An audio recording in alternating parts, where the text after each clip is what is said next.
we are learned about biology in class 8.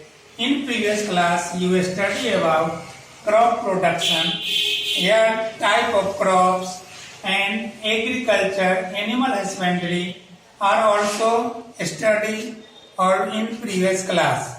अब हम उससे आगे बढ़ते हैं क्रॉप प्रोडक्शन में method of crop production that means step of crop production. आप पिछले क्लास में जाने थे कि सॉइल मतलब मिट्टी कैसे निर्माण की होती है, उसी को हम कहते हैं फसल के योग्य मिट्टी का हम कैसे निर्माण करेंगे, preparation of soil. Preparation of soil में आपको यह भी बताया गया था कि पहले हम लोग प्रिपरेशन ऑफ सॉइल करते थे तो मिट्टी को हम हल के द्वारा या प्लाइंग करते थे.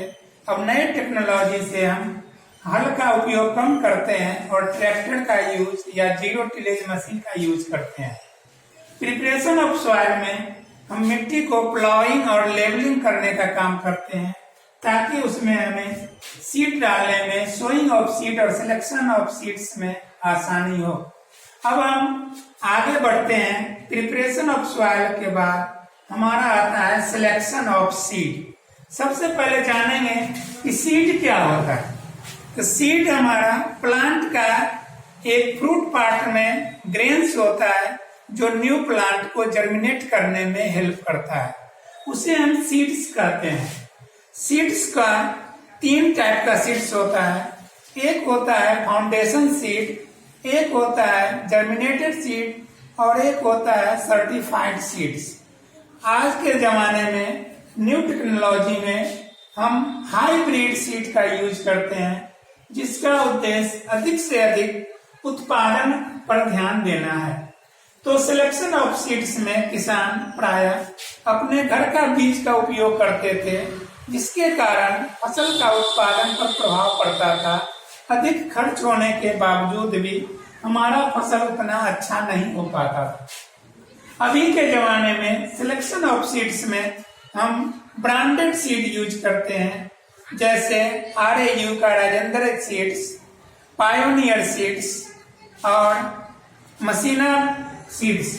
मसीना सीड आपके समस्तीपुर में ही मसीना कोठी के नजदीक जो समस्तीपुर से 12 किलोमीटर की दूरी पर लगभग स्थित है, वहां से मसीना सीड तैयार की जाती है. और एक राजेंद्र एग्रीकल्चर यूनिवर्सिटी की सीड आती है जो आपके यहाँ से 15 से 20 किलोमीटर की दूरी पर अवस्थित है. यह यूनिवर्सिटी डॉक्टर राजेंद्र प्रसाद के नाम से स्थापित हुई थी और समस्तीपुर का एक गौरव स्थान भी है राजेंद्र एग्रीकल्चर यूनिवर्सिटी. हम सिलेक्शन ऑफ सीड्स के बाद सोइंग ऑफ सीड्स पॉइंट पर ध्यान देते हैं. सोइंग मतलब होता है खेत में सीड का उचित ढंग से विस्तृत करना, फैलाव करना. इसी को हम सोइंग ऑफ सीड्स कहते हैं. सोइंग ऑफ सीड्स में 2 मुख्य बिंदु आती है. एक है मैनुअल मेथड और एक है मशीनरी मेथड्स. मैनुअल मेथड में किसान छोटे छोटे प्लॉट में बीज का सोइंग करते हैं, छिड़काव करते हैं. और मशीन के द्वारा जहाँ बड़े बड़े कृषि का प्लॉट होता है जैसे पंजाब हरियाणा में, तो वहाँ मशीन के द्वारा बीज का छिड़काव किया जाता है सॉइल के अंदर.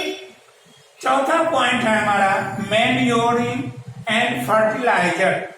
जब हम खेत तैयार करते हैं तो खेत में हमें कंपोस्ट और फर्टिलाइजर का यूज करना पड़ता है. मैन्योर एक कंपोस्ट है जो तैयार होता है वेस्टेज ऑफ एनिमल से एंड वेस्टेज ऑफ प्लांट से. और इसी का न्यू टेक्नोलॉजी में हम कंपोस्टिंग करते हैं वर्म के द्वारा और इस मेथड को हम वर्मी कंपोस्ट कहते हैं. वर्मी कंपोस्ट से सॉइल का न्यूट्रिशन बढ़ जाता है और सॉइल अधिक से अधिक मात्रा में उपज देने लायक बन जाती है. सॉइल का हेल्थ सुधार दिया जाता है.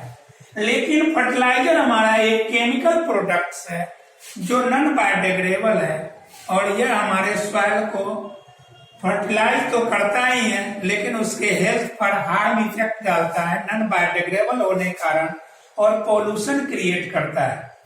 लेकिन हमारी अर्थव्यवस्था में मैन्योर का उपयोग कम हो रहा है और फर्टिलाइजर का उपयोग ज्यादा होता है, क्योंकि किसान त्वरित गति से चाहते हैं कि हमारा फसल अधिक से अधिक लहलहाते रहे और विकास ज्यादा करे। इसीलिए हम लोग मैन्योर का उपयोग कम कर रहे हैं और फर्टिलाइजर का उपयोग ज्यादा कर रहे हैं। अब जानेंगे हम मैन्योर और फर्टिलाइजर होता क्या है। मैन्योर हमारा एनिमल का वेस्टेज होता है, जिसको हम काउ डंग्स या सिंपल डंग्स कहते हैं। उसको किसान एक पिट बना के स्टोर करते हैं और उस स्टोर से 1 साल के बाद जो वर्म्स उसमें डेवलप कर जाता है और उससे जो कंपोस्ट तैयार होता है उसको हम वर्मी कंपोस्ट कहते हैं। यह भी एक हमारा मैन्योर का पार्ट है। अब हम मैन्योर का दूसरा मेथड है जो प्लांट वेस्टेज से तैयार होता है, जिसको हम केक के रूप में, जैसे आप सरसों का तेल यूज करते हैं, तो सरसों का तेल जानते हैं कि सरसों नाम के प्लांट से तैयार होता है और सरसों की पेराई होने के बाद तेल का यूज करते हैं और उससे जो हमारा केक तैयार होता है, जिसको खल्ली कहा जाता है, उसी को मैन्योर भी साइंस के भाषा में कहा जाता है। फर्टिलाइजर हमारा मेनली केमिकल इन प्रोडक्ट है और इसमें carbon, nitrogen, phosphorus and potash, ये 4, पोटास आपका पोटासियम का प्रोडक्ट है। ये 4 एलिमेंट मेनली हम यूज करते हैं कृषि के लिए और इसको हम मैक्रो न्यूट्रिएंट्स कहते हैं। सॉइल को माइक्रो और मैक्रो दोनों न्यूट्रिएंट्स की जरूरत होती है। मैक्रो न्यूट्रिएंट्स जो ज्यादा मात्रा में प्लांट यूज करता है और माइक्रो न्यूट्रिएंट्स जो अल्प मात्रा में, कम मात्रा में प्लांट को दिया जाता है। मैक्रो न्यूट्रिएंट्स प्लांट को डेवलपमेंट के लिए जरूरी है, क्रॉप को डेवलपमेंट के लिए जरूरी है, लेकिन माइक्रो न्यूट्रिएंट्स प्लांट को प्रोटेक्शन ऑफ डिजीज से ये बहुत जरूरी है। तो मैन्योर एंड फर्टिलाइजर्स में मेनली डिफरेंस आपका दिया जा रहा है। मैन्योर, फर्टिलाइजर, फर्स्ट पॉइंट है manure is a biodegradable substance but fertilizer is a non-biodegradable substance. Manure is a long-lasting, but fertilizer is a quick action.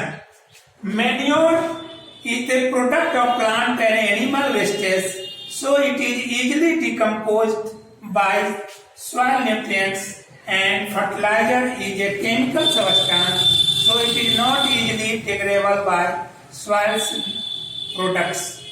Now, manure is the handling of easy, but fertilizer is a handling of difficult.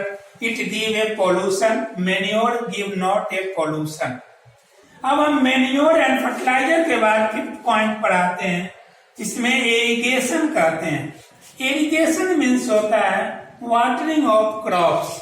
आप जानते हैं कि plant को, crops को photosynthesis करना पड़ता है अपना फूड प्रिपेयर करने के लिए, और प्लांट को अधिक से अधिक पानी की जरूरत होती है।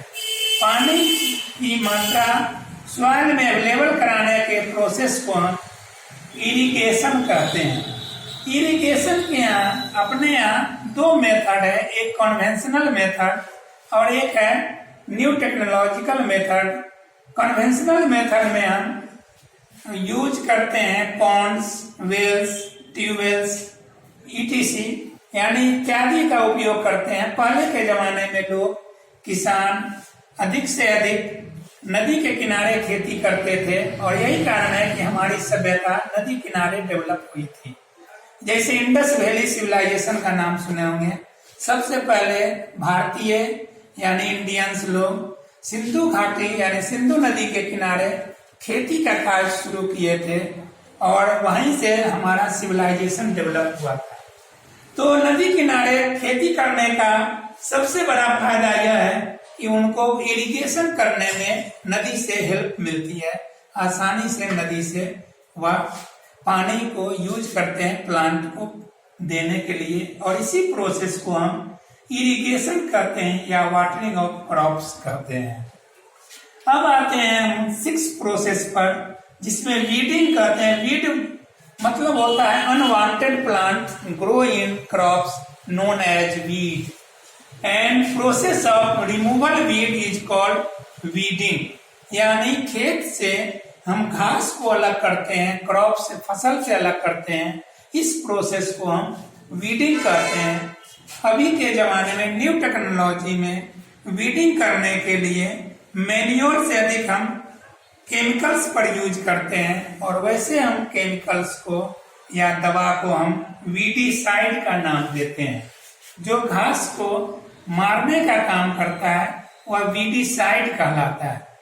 वीडीसाइड्स में केमिकल्स यूज होता है जो हमारे सॉइल के लिए अनफिटनेस है, इसीलिए हम वीडिंग के लिए हम मैनुअल मेथड उपयोग करें तो बहुत ज्यादा अच्छा होगा, क्योंकि मैनुअल मेथड से हमारा पोल्यूशन क्रिएट नहीं करेगा, पोल्यूशन नहीं होगा। 7 है protection of crops. Protection of crop means फसल का बचाव, संरक्षण। तो फसल का संरक्षण हम एनिमल्स से भी करते हैं और इंसेक्ट से करते हैं। इंसेक्ट मीन्स वैसे छोटे जीव जो हमारे फसल को बर्बाद करते हैं, उसे हम इंसेक्ट कहते हैं, और इंसेक्ट को मारने की दवा को हम इंसेक्टिसाइड्स कहते हैं। इसका उपयोग हम क्रॉप पर करते हैं और इससे हमारा फसल का बचाव होता है। फसल जब हमारा तैयार हो जाता है, मैच्योर हो जाता है, तो उसे हम कटाई करते हैं और इस प्रोसेस को हम हार्वेस्टिंग कहते हैं। हार्वेस्टिंग करने के बाद हम उसको अनाज जो हमारे तैयार होता है, ग्रेन्स तैयार होता है, उसे हम स्टोर करने के लिए 2 मेथड का यूज करते हैं, और वह मेथड है, एक है ड्राई मेथड और एक है cold storage method. Dry storage and cold storage. नाम से ही पता चलता है, ड्राई स्टोरेज मीन्स फसल को सुखाकर जो हमें अनाज तैयार होता है उसको 2 से 3 दिन तक सुखाते हैं, और यह सूरज की रोशनी में, तेज रोशनी में सुखाया जाता है।